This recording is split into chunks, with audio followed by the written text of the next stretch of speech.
Today, I'm delighted to be joined by Kathy Sautters, who is the Director of Customer Experience and Relationships at the BDO Alliance.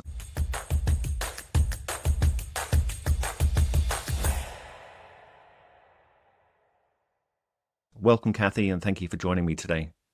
Thank you, Stephen. I'm so glad to be here. This is such an exciting topic, and I'm really excited about your podcast, bringing these Thank you. messages to everybody. Before we go into customer experience, perhaps, Kathy, you can briefly explain the BDO Alliance, your role there and the type of things that you're delivering. I work for the BDO Alliance. I'm also an employee of BDO, which a lot of people recognize as the fifth largest CPA firm in the world. So we're a big CPA firm.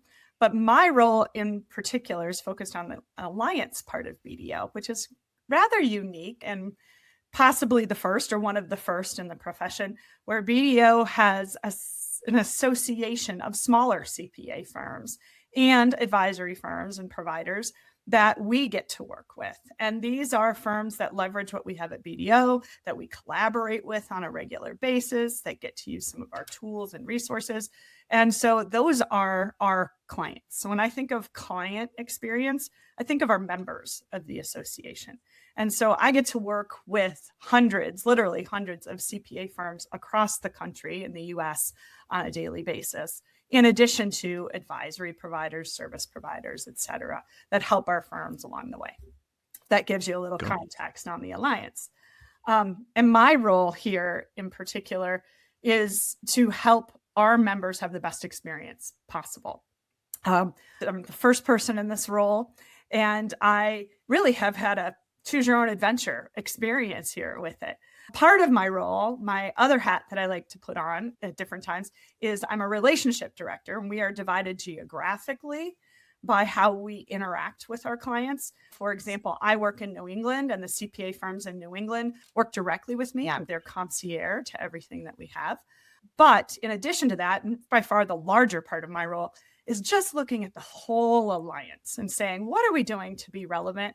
How are we answering our customers' needs, their questions, meeting them where they're at, being relevant to today's topics? And by the way, anybody who's familiar with public accounting knows there are a lot of big things going on right now. How are we stepping up and not just resting back on our laurels, but making sure that things are easy to get in touch with, easy to connect with, and relevant and timely to every person in the firm who needs them?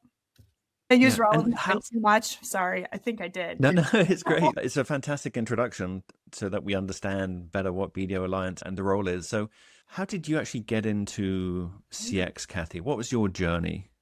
That's a really great question. I wasn't prepared for this question, but I started off in marketing, which I think tends to be, at least in this profession, kind of ground zero to CX. But I started off in marketing at a CPA firm, had no intention of ever working for a CPA firm, but it was a marketing person. Worked for this very large regional firm, which only grew and became larger, very dynamic, very innovative, although we didn't see it that way. We saw it as just everyday work. Now, in hindsight, we think, wow, this was just a really fantastic, very client-driven environment. I worked for them for about 10 years. And then I worked for a think tank for the CPA profession, some very notable advisors and consultants called the Advisory Board, and they featured some very top-level thought leaders. We did events, we did education, we did conferences, and I worked for them for quite a while before moving into the association space in the CPA world, working for two other associations before I landed here at BDO. So this is the second CPA firm that I've actually worked for, but the third association. That gives you an idea. So I've had a really well-rounded view of this profession and of the client journey because I've been in a firm working directly with our prospects, with the internal service providers, and as an employee. Then I've also worked with literally hundreds and hundreds of CPA firms over the years to see their processes, goals, and trends. So it's really been an incredible journey that just landed me here in CX. And I'm so thankful that it came about and became such a relevant term. I'm not going to say that CX wasn't always there, but it's really conglomerated in this term called client experience or customer experience, depending on what your business line is. And it brings together all the different things that I have done intuitively in my career. So it's all been within the CPA firm profession, which I think is an important continuum in that you understand and have a fundamental understanding of the business and the business line before you really try to impact it. Yeah, I'd say that's really important. And having that rounded experience brings a lot more because you understand how those different components within a business work together and sometimes where that friction might lie. What was it for the BDO Alliance that was happening in the profession that actually made customer experience impossible to ignore and demanded you and the association's attention to it? That's a funny thing that you should say. I actually joined the team right in 2019. And anybody who has any kind of memory past 5 years will realize that was right before COVID. And we saw the opportunity and we were growing. We were an association growing broadly, dealing with a variety of different firms, different sizes, different industries, and really needed to wrap our arms around how we approach this. We had a lot of individualized approaches and we needed to systemize more. Just A, to handle growth and to be able to do what we wanted to do, but B, to provide a higher level of service to our members.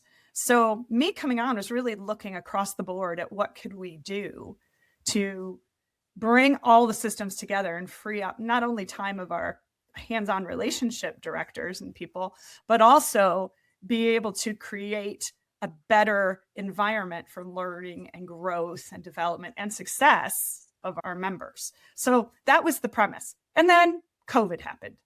And when COVID happened, everything changed. And I hate to say it was opportunistic for us, but it was a wonderful opportunity for me because we could pivot, and we did pivot because I was just getting started in my role, trying to choose my own adventure, as you might say. Big fan of those books, if anybody else is. I love to reference them. But the idea that we could pivot in COVID and move things virtually and start to bring people together for answers, up to the minute feedback from one another, connection, collaboration, seeing each other on screen so they didn't feel so alone and didn't feel so isolated and could find out what another firm was doing in this area or what new policy changed or how they were dealing with this new mandate that was coming down. That really dug in. And that was the first catalyst to seeing change within our CX and customer experience. Honestly, that was huge. And then since that time in the profession, again, anybody who's a student of the profession knows we've had some really big hits. We had a huge talent crunch where firms were clamoring to figure out, how do I get people? How do I keep people? How do I retain people? How much do I pay people? I don't know how to do this. So we were able to bring up information, help support one another. We have the big PE entry and private equity entry into our profession, which is making everybody question, ask, learn, watch, and creating all these different leverage points. And then finally, the really big one, and not finally, because there are a bunch of other little things that have come up, all resulting from these big issues, but AI. And AI is a big one right now because firms are just trying to figure out what to do. So these are all big things that are happening in the profession. And you might say, up until this point, there were some big things, but we could handle them anecdotally. These are fundamentally transforming our profession in real time. And so to be able to handle those and to be able to help firms with clarity and with guidance and with tools and with resources and connections at that point has really just elevated the CX opportunities.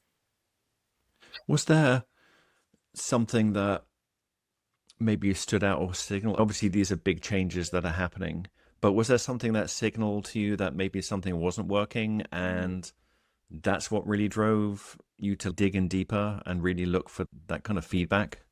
That's a good question. Yes, there is one thing. When we started, and we are a part of BDO, and BDO is a large firm, provides so much insight and so much knowledge and our tools and resources for our firms. But BDO is currently a $5 billion firm. And honestly, our largest firms are at the 200, $250 million mark. Our smallest firms are under $1 million.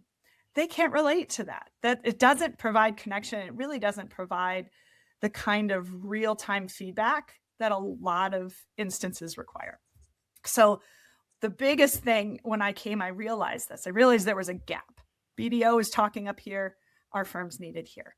And not always, but in many instances. So we created vehicles for our firms to connect with one another. So the smaller firms could learn from the larger firms. The more technologically advanced firms could share what they were doing with somebody who wasn't so technologically advanced. Somebody who was in a market that was driving a different way could share with another firm who was maybe a couple steps behind and lagging. So those things really started to even the playing field out a little bit and provide just an exponential amount of information and data and connection points for our members. So that was, I think, the first thing, if that answers your question. No, it does.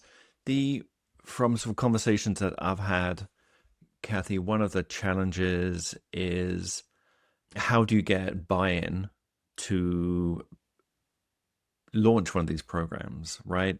In a way that really talks to the business imperative versus, oh, it's a marketing initiative. So maybe this is the wrong question, but what finally convinced sort of the leadership that this was something they really need to invest in? And was there a specific argument or something about the way you framed that actually really landed and moved this forward?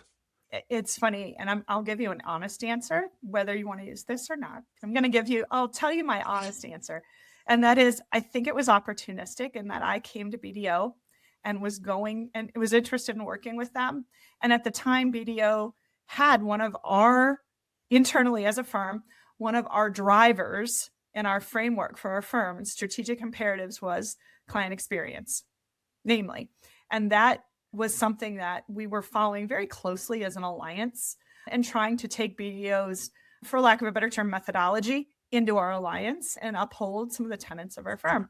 So client experience was something that we talked about, but we didn't have a person focused on.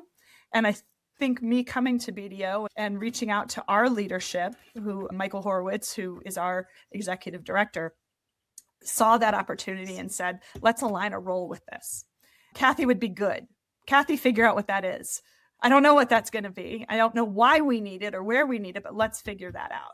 So kudos to him for identifying the concept and the need and for being flexible and understanding that was going to be changing. There was no prescription for it. So it sounds like there already was buy-in, it wasn't operationalized or in the way that you were able to do in the role that you fulfilled and had been brought in to do. So that makes a lot of sense. And so when you came on board, you'd had those discussions, you obviously had the buy-in. What the first concrete steps that you took? And in retrospect, why did you start there versus maybe somewhere else? So maybe you could talk through like the steps that you took. Uniquely, I was completely unfamiliar with the inner workings of BDO and of the Alliance, right? I had not worked here previously. I'd worked for other associations, so I was looking in with a lot of experience and a lot of insight, but it was all new to me, how things worked, where the cogs were turned, and at what point down the line that one person had to start cranking to make things happen. So I really attacked that by learning and listening and asking a ton of questions, a ton of annoying questions, but they were all very helpful for me. I did interviews internally multiple times with our stakeholders and with everybody really on our team, our Alliance team. I did interviews with clients. I did interviews with people at BDO, just really trying to understand not only what has happened in the past, but where there was pliability for the future. Right? Where there was less friction for change and what we could do somewhat quickly and somewhat easily to make a difference without a huge knockdown, drag out, don't move my cheese kind of moment. And once you start to get some of those successes in those not friction free, but experiences, then people start to see that and say, oh, okay, there's some equity in this. There's some value. And maybe we can do something with this. Maybe I should look at changing. And that did happen over time. And it's funny because honestly, when you come into these situations, you just feel it out. Emotionally intelligent people try to figure it out and just know where to go. And you look back and go, hey, that worked. Or, boy, that was a disaster. But I would say that just sitting and listening and letting your emotional intelligence guide you through that process is the very first step for me. I've heard this phrase, work with the willing. Yeah. And right, the people that do embrace it, that always helps. And then you share the stories and the wins that you have. Or sometimes in the more challenging opportunities that you have to go fix, you share the change that you made and the result of that. But it goes a little bit into my next question, which was really, what was it harder than you expected actually putting CX in practice? Because I think sometimes it's not a narrow function.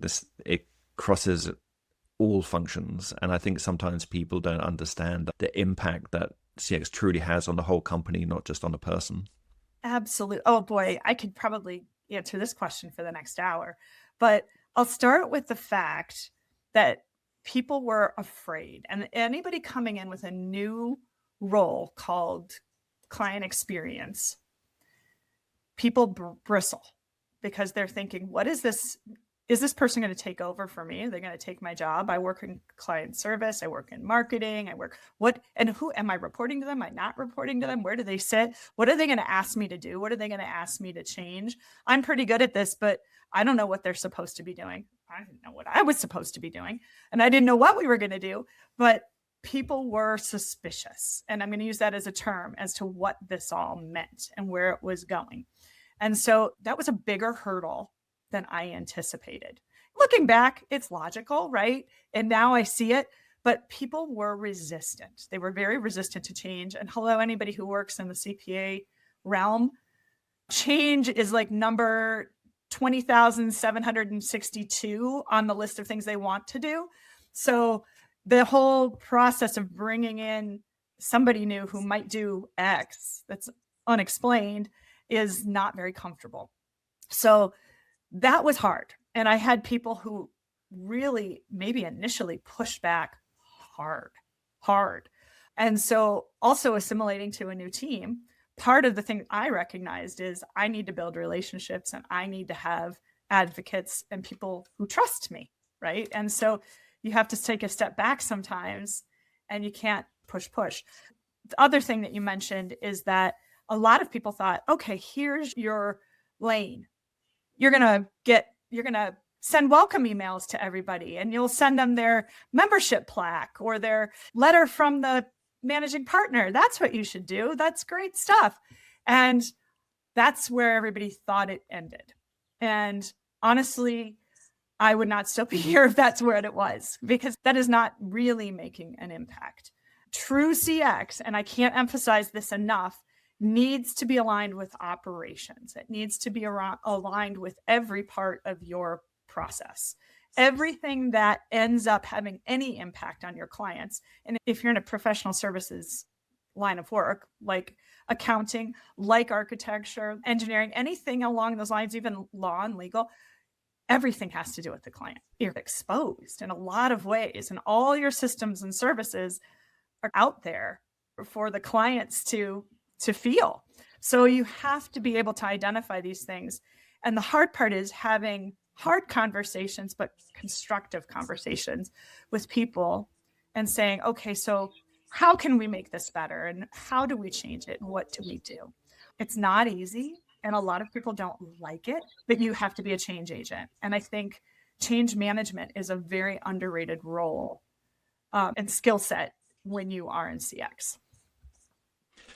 There's a lot there. You're right, because I added it back. I could go on for days. Because it can and does feel personal, right? When you're getting feedback, and you have to think about it in a way that when you do receive that feedback, that the mindset is, oh, that's interesting. I wonder why they said that. I think that's definitely a shift people need to make. And also, it's not the rating or the score that's the most important thing. It's the information that you're getting and what you do with that information, actually the action that you take. Because getting feedback, you and I and everyone that is listening, listener, watcher, they've filled in many surveys, all sorts of things. And when do you hear back? When you've done that, when you've rated, when you've been in a hotel, etc. So I think taking action on that is really the critical piece here.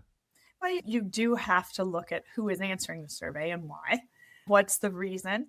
But you and I have had conversations about this in the past.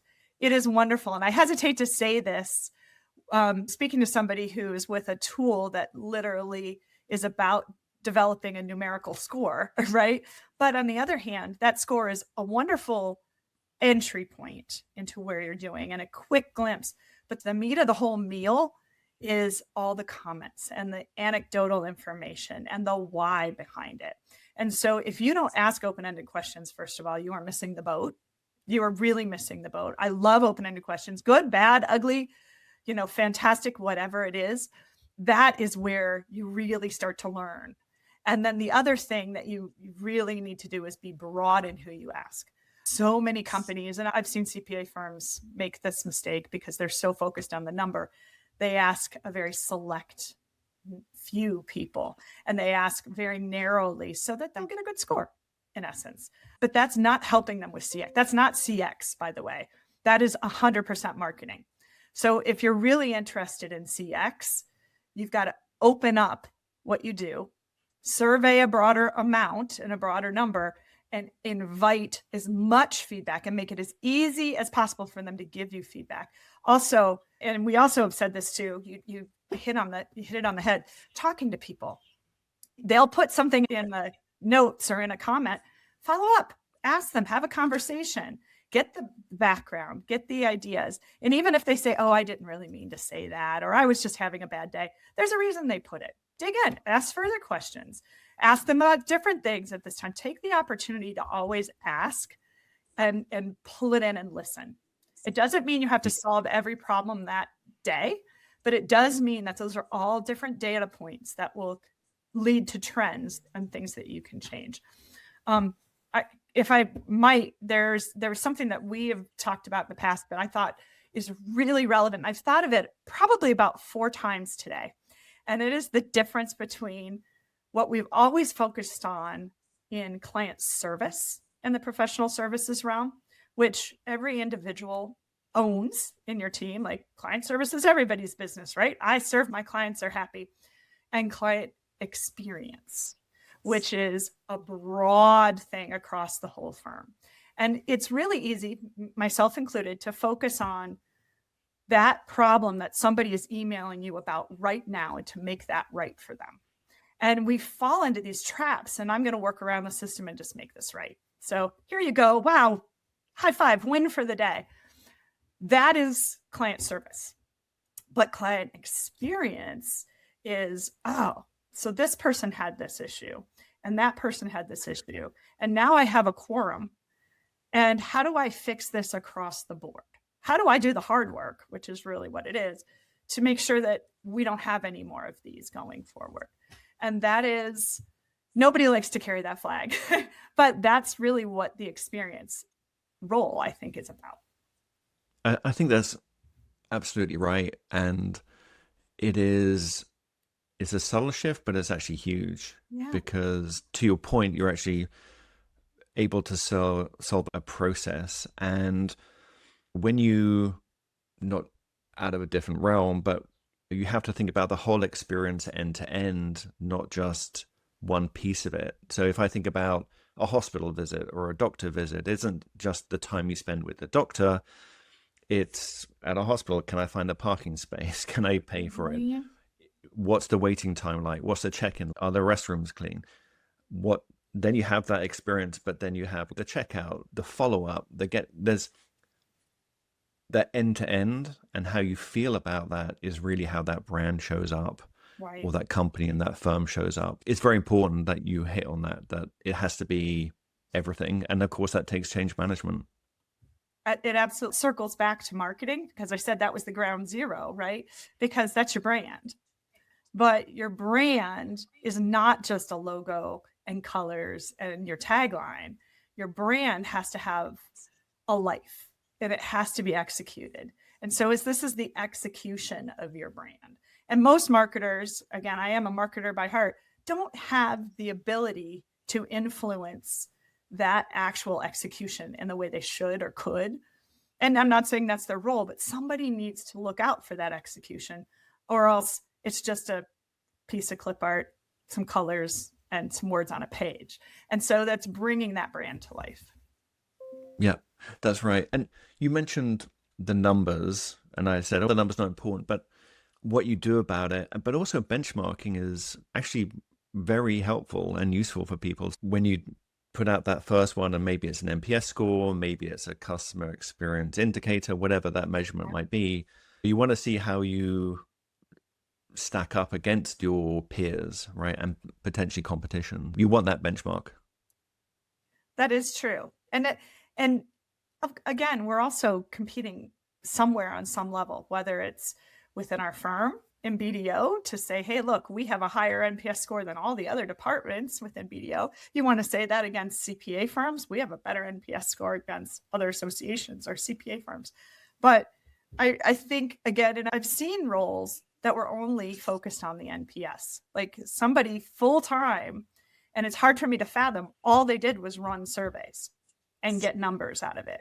And then they handed off the numbers and the results to somebody else and then went back and did more surveying. To me, again, that's a survey role. That is a data collection and reporting role. That is not a CX role. And that's CX is actually change. Yeah, no, I completely agree.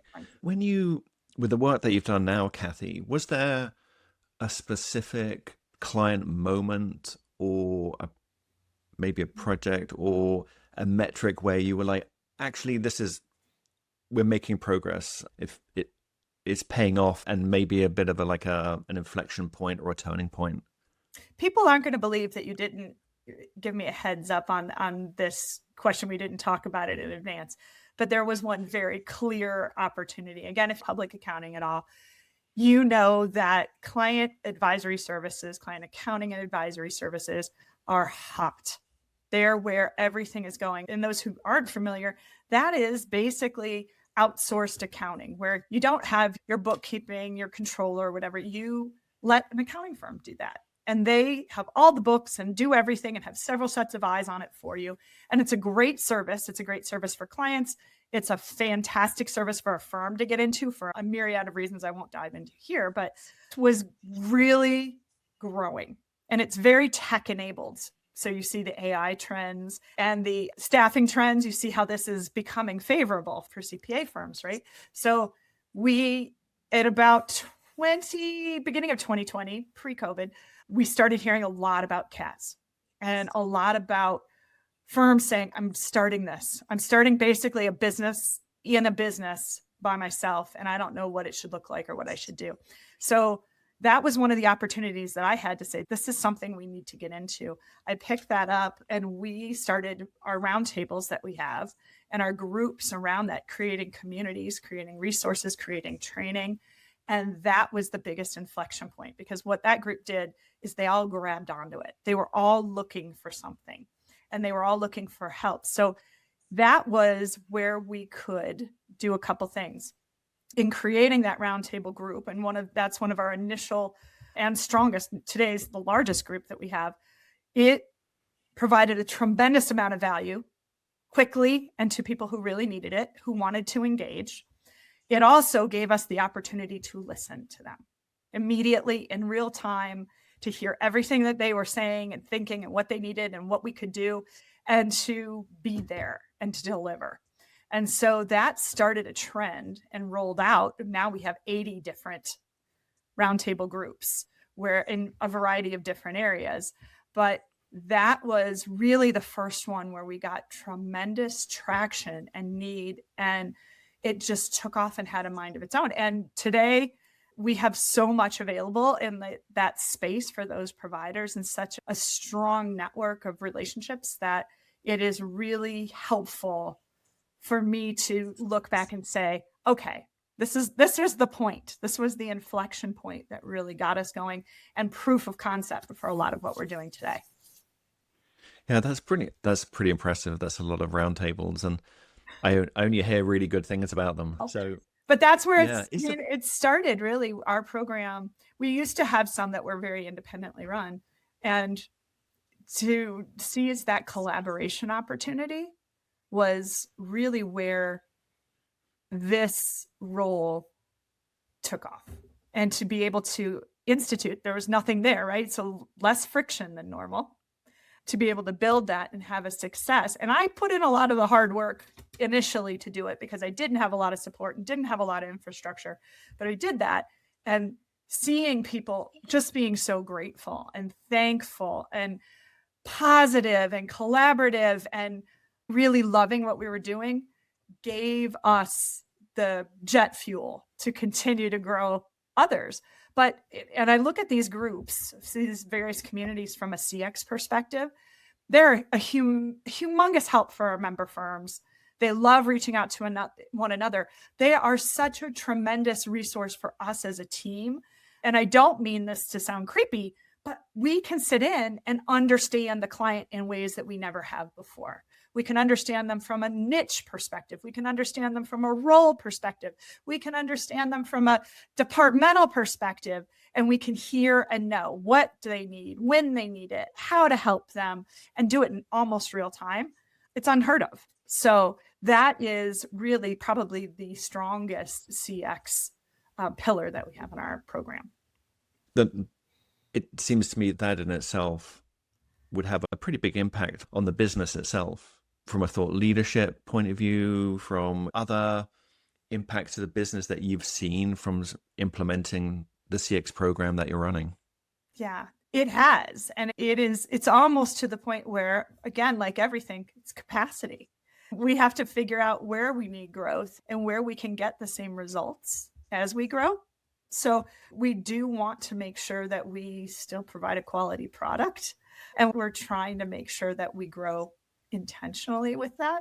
But it is a combination. It feeds into other things. When we do our onboarding, by the way, and onboarding is clearly part of what I do is CX.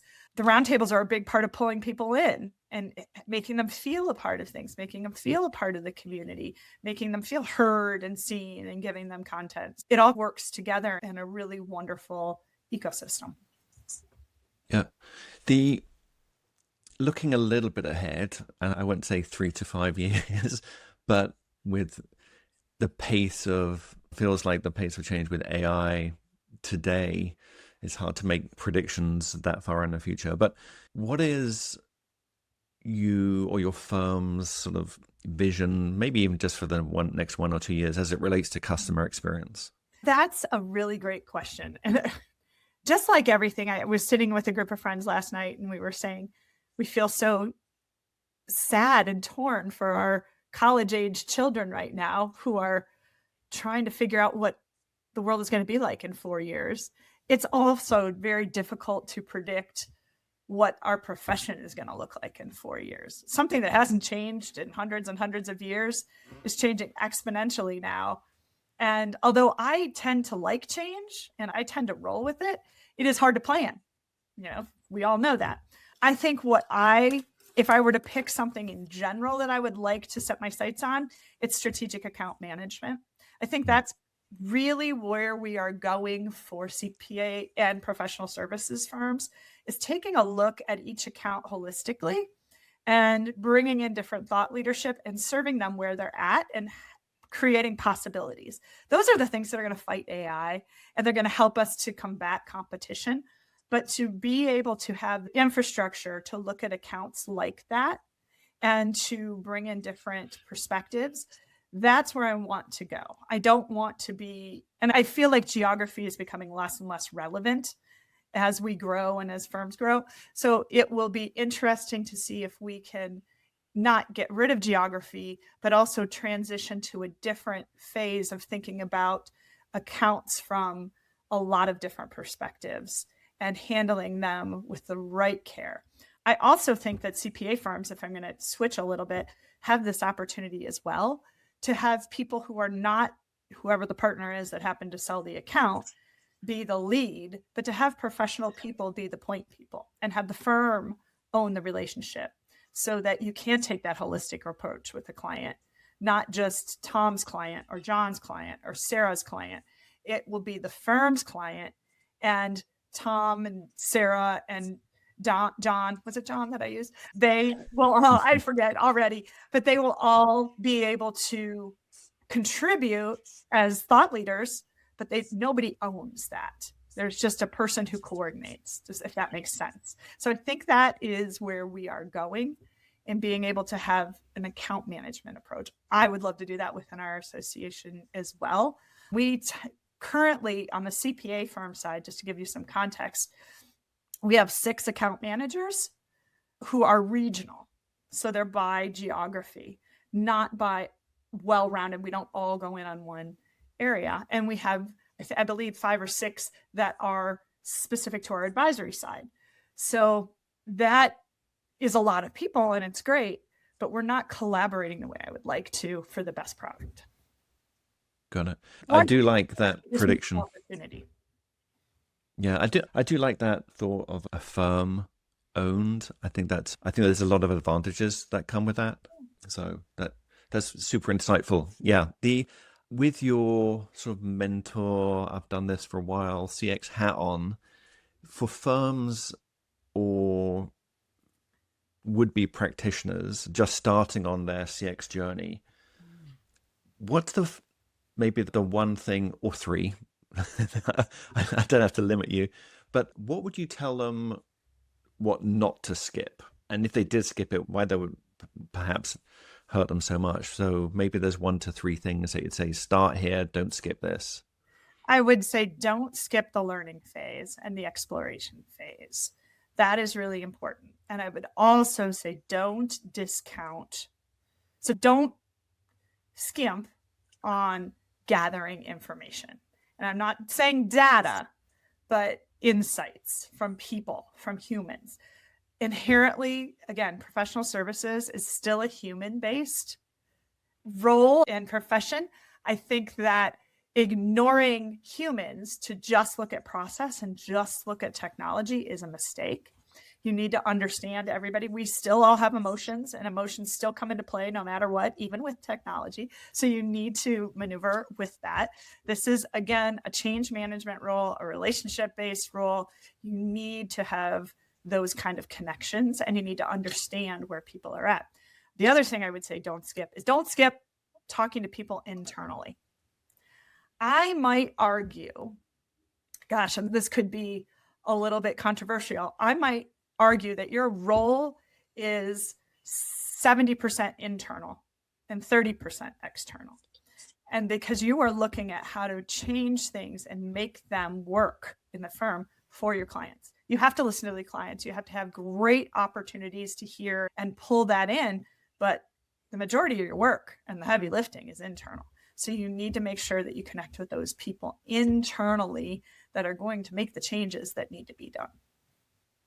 Do you think that shift from 70-30, that there's a shift that happens as you implement and go through this? Or do you feel that that ratio is just continues just because of the management, the change management, and the processes that you're trying to put in place?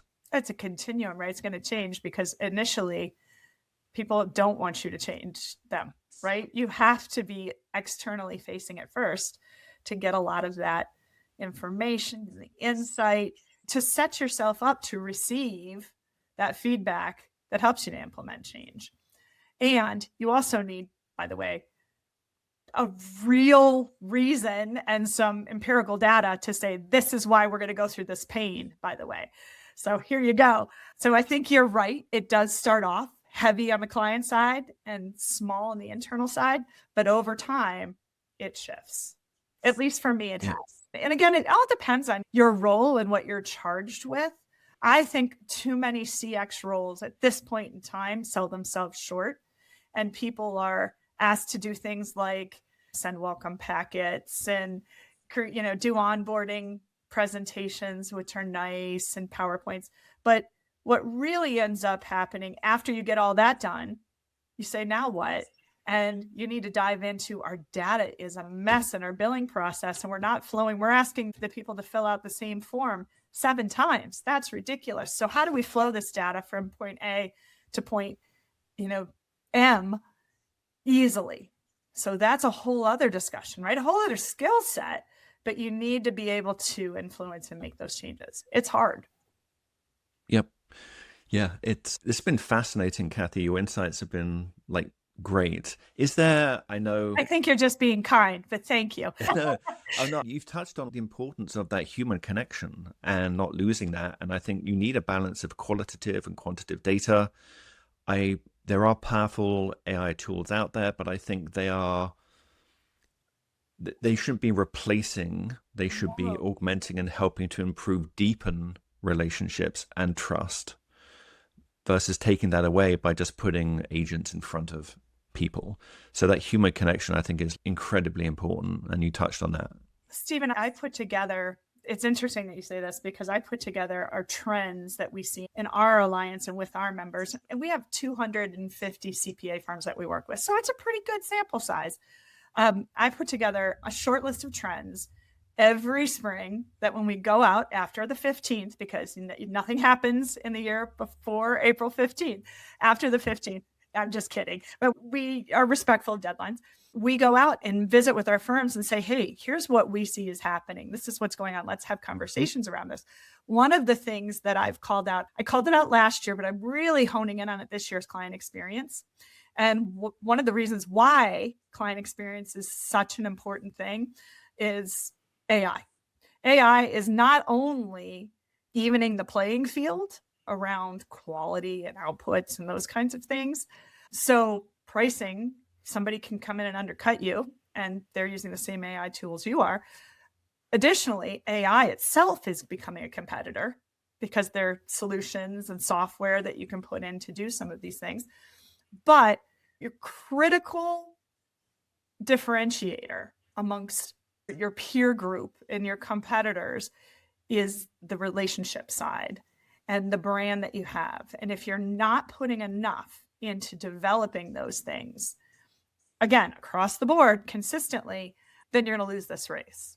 And everybody who's afraid of what AI will do, CX is a critical component to combating some of those fears and to reshaping what your firm is.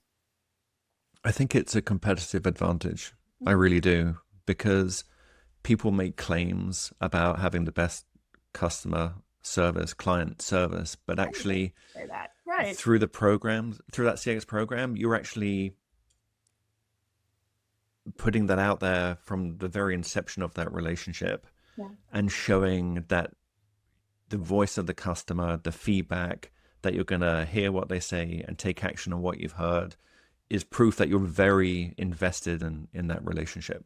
So, and I also see, and you're right, and I think having a face, having a person, having a phone number that you can call for somebody who you know will be there and will be friendly and you're familiar with, that's huge. And that's part of your CX, right? Of course.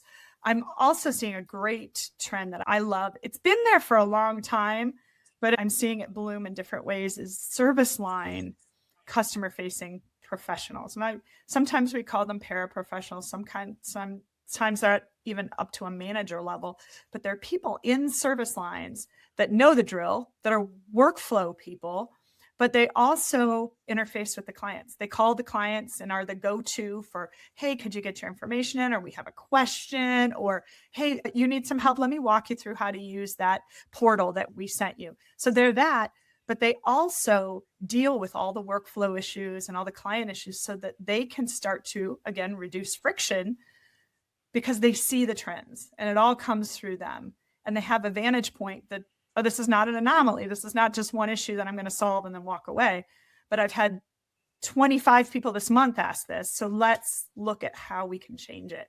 So those are, I'll call them like light CX roles, but they're very well embedded in the service line, and they have great knowledge of what the processes are and what can be changed and what can't be changed. So if you can pull those people into your broader firm-wide or company-wide initiative, they're the people that are really going to help you get things done.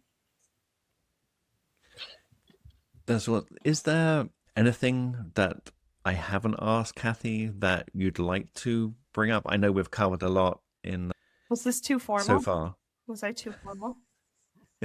No, but you said, your laugh said yes. Let's see. I'm just looking at my notes. Give me a minute. Yeah. I don't think it's been formal at all.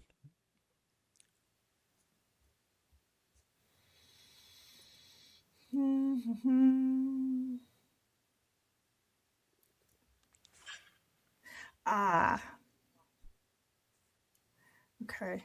Let me just see. I think this might be good. Okay. Yeah.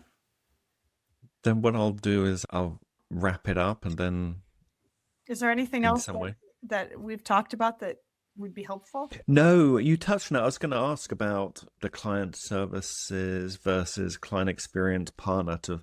You touched on that earlier, which I thought I was. wanted to crowbar it in. I was so excited. I know. I'd written it down. Well, there's something I want to add to that. If you just ask if there's any last words of wisdom or thought. Yeah, I can do that. Okay. Yep. So, Kathy, before we wrap up, any last words of insights, words of wisdom that you'd like to share? Yes. One other thing that, again, I mentioned earlier that I had been thinking about this client service versus client experience transition. And I thought of it several times today. And I was thinking of it in the context of my role. And I'd just love to share with anybody who has or is thinking of a client experience role. It's really so tempting and so easy to be focused on pleasing the individual, to answer people's questions, to make everybody happy, to do all the little things in the weeds, so far in the weeds that you're digging in the dirt. And that always pulls you down. It's great. You make people happy. You maybe get a little dopamine boost because somebody is very grateful and thankful. The problem is it's not moving the bigger needle. And to get the time that you need to make and move that bigger needle, you may need to sacrifice some of those little individual relationships. So my words of wisdom would be to think about how to shift from the micro to the macro, and to put your time and your effort, the majority at least, in the macro. And it's difficult for us to pick up our heads out of the weeds. It's difficult for us, especially if we're not getting internal feedback, or you're really battling with people internally all day to get things done. And you just love the fact that somebody appreciates you. So you want to do this like little thing to help someone. But you need to keep with the fight of the bigger picture, because that's what's going to pay off in the long term. And that's what continues to elevate this role and continues to make it worthwhile and continues to make your firm better. That's awesome, Kathy. I think that's certainly wisdom. I really appreciate the time. Not wisdom. I really appreciate the time, Kathy. It's gone super quickly, and look forward to chatting more in the future. So thanks again, Kathy. Really appreciate it. You've been fantastic, Stephen. I've been so impressed with your platform. And one other thing I would like to add, I use your Clearly Rated platform myself in my role at the BDO Alliance. And one thing that has been just a game changer for us is the shout outs feature, where clients can say things about team members and call out really good experiences. So we talk about the negative and the change, but they also call out what's fantastic. And we do things sometimes when nobody is looking. And they say that good people do things when nobody's looking and they don't talk about it. Those are the things that helps you to capture. And it's been wonderful for morale internally and for our clients to be able to reward or acknowledge the people that they really have great experiences with. So thank you for putting that in there. And I really appreciate your product. That's great. Thank you so much, Kathy. All right. Thank you.